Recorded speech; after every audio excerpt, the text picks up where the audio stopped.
Hi guys, Popmaster here, and today I'm going to be talking about a recent article from StarWars.com that details some interesting stuff about how pops are made. So let's get started. Alright guys, so for this article, this is actually on StarWars.com, and it is about the new Star Wars The Clone Wars pops that just came out. Well, not just came out, they came out I think around in August or so. And this article came out about a month ago on November 5th. And I've been meaning to talk about it for a while, but I just haven't really gotten around to it, so today's the day. And this article is basically someone from StarWars.com who's talking about, who's doing a little Q&A with a pop designer, and they ask a few questions, and I took some notes about relevant information that I thought you guys would like to know. And so I'll show you guys the first question first, and it is, are you a longtime fan of the Clone Wars, or did you have the chance to get acquainted with the series for this collection? And this guy who they're talking to, his name is Rice O'Brien, and he says that he didn't watch the show till just recently. And what I got out of this part is that they have multiple designers that are working on pops all the time, and some designers kind of know less about certain fandoms than others. And then he mentions that other designers kind of fill the designers who don't know much about one fandom in on just what the characters look like and just how they should look and things like that.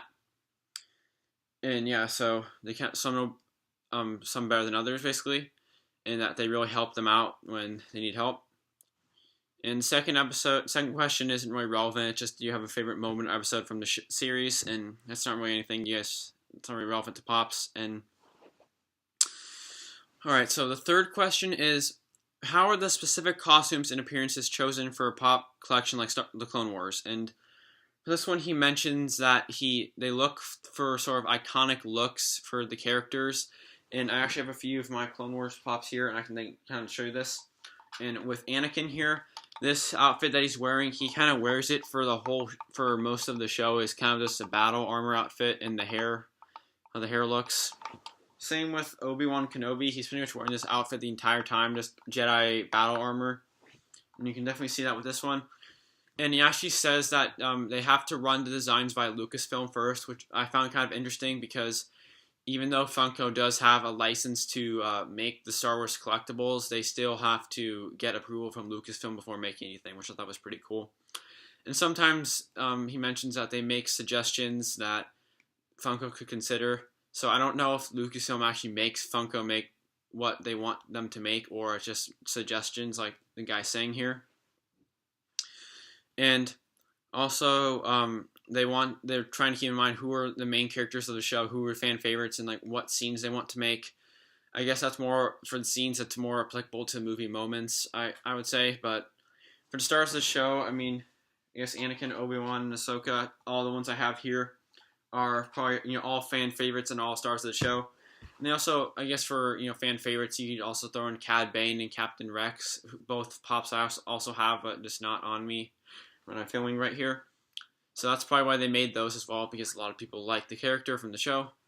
And on to the next question. This is another really interesting one. They ask, Stars.com asks, what is the typical amount of time it takes to get a new pop on the shelves from design to production? And Reese O'Brien says that it actually takes about 6 to 9 months out to make a pop, and he's saying that they're getting quicker with the speed, so it's increasingly becoming less 9-month and more 6-month. And they also mention that they've done pops faster than in the past because sometimes you have to strike fast when opportunity arises.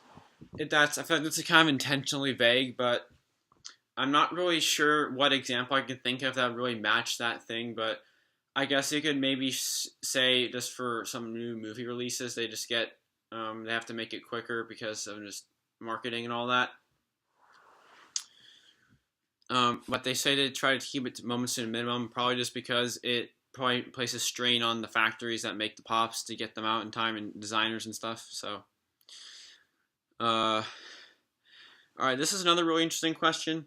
How are the Stars.com asks, are the small details like the pattern on Ahsoka's belt particularly challenging? And he says, They can be, and he's talking about they when they make a small collectible like this one, he mentions Ahsoka in this article. They have to omit certain details. Like even they want to make this as detailed as possible, but there's some they have to omit just due to the nature of the pop.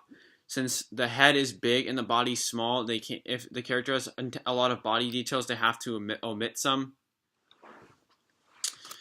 And yeah, he says, yeah, we want to make the figures as detailed as possible to properly represent the characters, but the nature of the pop format can shrink details. And he also mentions that in terms of manufacturing, they need to keep the costs low for making such large quantities of these items. So if they were to, like he mentions here, put a lot of stuff onto Ahsoka's belt, then the pops might have to increase a little bit in price, which would not be good for collectors. So they have to make some sacrifices. And if you look at her here, you can kind of tell that there is not too much details on this belt. It's just kind of bland coloring. So they could have added more details, but like this guy's saying here, they can't just because of costs. And this is the last question. Sorry. On the last question, they ask, "Do you have a favorite little detail from the new Clone Wars pop figures?" And he says there's not really any real details that really stand out, but he says that their concept designer Mike and the sculptor Amanda, he says he gives them a lot of credit, and I just get out of that one is all I get out of that one is, yes, there's just a lot of moving parts to creating pops, and they have to have all the team be working on it together for the entire process, and everyone just has to be really collaborative and just sharing ideas and stuff like that. But yeah, that's all the article has. This has been another episode of Popmaster, me going over an article from StarWars.com, talking about the process of how pop figures are made and just other details about them. This was a really interesting article. Thank you guys so much for watching and have a great day. Bye.